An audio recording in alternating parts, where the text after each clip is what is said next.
Manufacturing Back. This is a webinar hosted by the Urban Land Institute and put together by our amazing members. This event was co-hosted by the Puerto Rico Builders Association. Thank you, and I hope you appreciate this seminar. Thank you. Thank you so much, Alfie. It's great to see you. And now it is my pleasure to introduce Adam Greenfader. And without Adam's help, none of these webinars would be possible. So I want to turn it over to Adam, who is the chair for ULI's Caribbean engagement. Thank you. I know that these are very challenging times for all of us, but there's also unprecedented opportunity. And we've gathered here today to really explore those opportunities. And as the world starts to bring back its critical manufacturing, and the United States is no exception, we're all very hopeful that Puerto Rico will play a major role in stepping up and being able to help the United States be a safer place. Today, we're going to hear about Puerto Rico's rich manufacturing history, the amazing incentives, and some of the potential roadblocks, as well as we're going to look at some real life examples of people getting deals done quickly. We have just an amazing lineup of industry leaders, visionaries, and Puerto Rico's sole representative to the US Congress, and I may say the first woman to hold this position, Congresswoman Jennifer Gonzalez. I do. During the last week, I was working with the special representative from the White House. They came to Puerto Rico twice in the last month just to see what is the infrastructure that we do have ready in terms of energy, in terms of water, brownfields, but as well of pharmaceutical and medical devices sites on the island. And those two visits in the last month, twice for a week, just established how important Puerto Rico is in order to bring back a lot of this manufacturing that, you know, with this recent crisis of the COVID-19, now we're talking about securing national security. Let me see. Advisor for Trade, Peter Navarro, just said, let's fire China and hire Puerto Rico.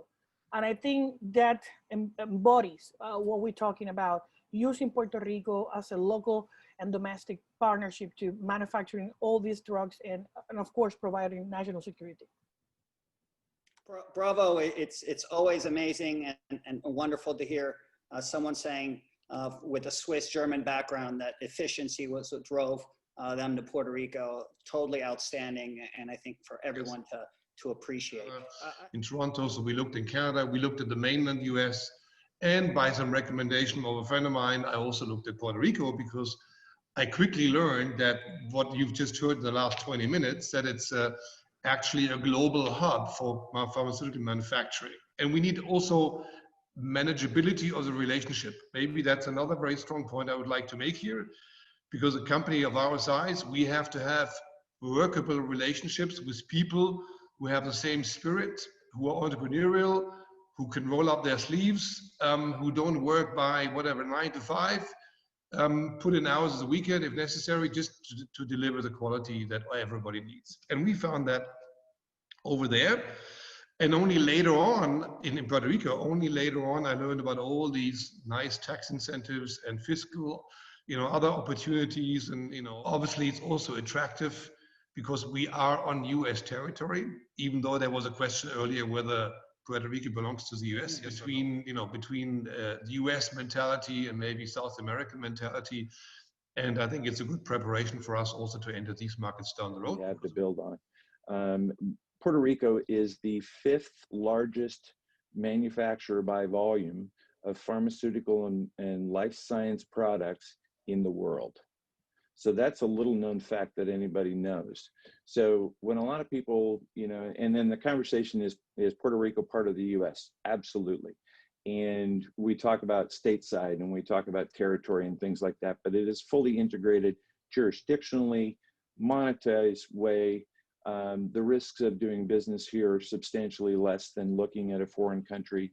The one thing I also would point, Puerto Rico is a proving ground for mainland-based operations to dip their toe in a Spanish-speaking market and learn how to operate in a different culture, create a supply chain and maintain a supply chain over water or through the air, and then has been a proving ground for many companies to launch into Latin America and other countries.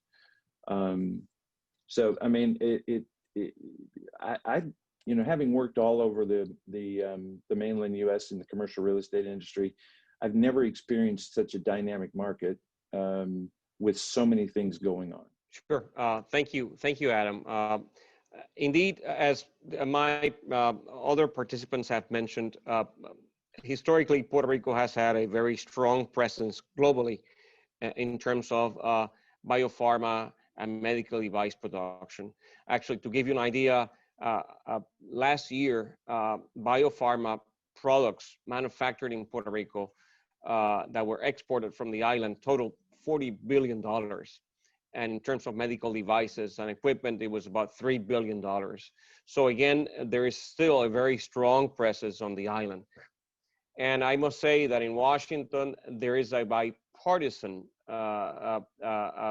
belief. There are very few issues that have bipartisan support. But one of those very few issues that has bipartisan support is that there's a need to guarantee that biopharmaceutical products and medical devices that are key to our welfare and health are produced and controlled in the US. And that brings us to Puerto Rico. And Puerto Rico, as has been mentioned by Kay and Andy and the Congresswoman, Puerto Rico is a US territory. But what that means is, for example, that you are protected. The rule of law applies in the same way that it applies in other states. If you the same regulations, environmental regulations and otherwise, FDA and so on and so forth, also apply in Puerto Rico. They're exactly the same rules. And your product will be branded made in the USA. For tax purposes, Puerto Rico's social income is considered foreign. And that presents interesting tax opportunities and it's part of the considerations in actually setting up your operations in Puerto Rico. And then that's coupled by tax incentives at the state level, at the local level in Puerto Rico. And your operations in Puerto Rico, for example, if you're not going to be paying corporate income tax at the federal level, you're going to be paying it at the state level. The legislation that was discussed by the Congresswoman is passed. It will be extremely, even more attractive, given the circumstances and the discussions are going on in Washington in trying to bring back, shore back to the U.S.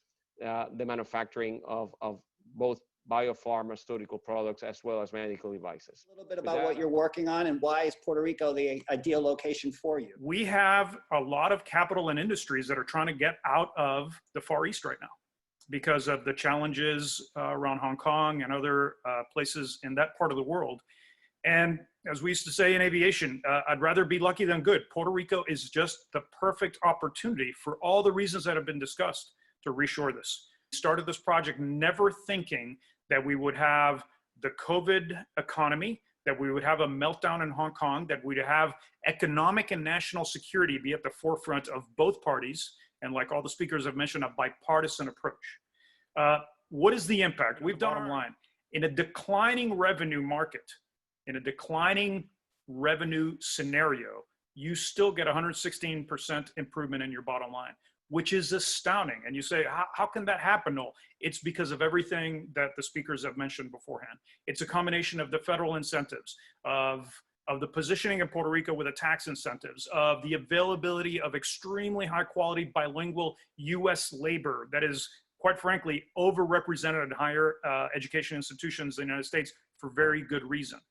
And what we have done is taken a hard look at the critical path of the challenges, getting permits. Puerto Rico is the right place on the planet right now to make this happen. I mean, it sounds like that the tides are rising, that Puerto Rico is uniquely positioned to regain its status as a manufacturing hub for the United States, if not the world. You know, obviously electricity is very important if you're going to do manufacturing. You know, what is Puerto Rico doing about this? And is this something that could be of concern for companies that want to come to the island? In these 3 years, although we do have Hurricane Irma, Maria, earthquakes in the south part of the island, and now the pandemic, we managed to secure more federal funds than in the last 50 years. We approved more than $20 billion in community development block grant funds. They are divided in different areas, some of them for improving infrastructure. And we're talking here about roads, networking, many other areas, as well as the electrical grid. Just 1.9 specifically $1 billion for the power grid. As we speak, actually, there is a transformation at the Puerto Rico Electric Power Authority that is occurring, and it is welcome. And just recently, the authority announced that they had entered into a contract to essentially grant a long-term concession for the all the distribution and transmission system for the authority to be handled privately. So it will be operated and maintained privately, which is actually, I believe, a very positive move. The same way that 8 years ago, the main airport actually went through the same process, and it looks much better today than 8 years ago, and a couple of highways, they did the same thing. Well, that is happening with the distribution and transmission system, which will provide a greater level of reliability in the power system. We've got another great event coming up in a few months on resiliency in the Caribbean. It's going to be a very exciting event. And thank you so much to our speakers. That was totally amazing. Really appreciate it. Big shout out to everybody.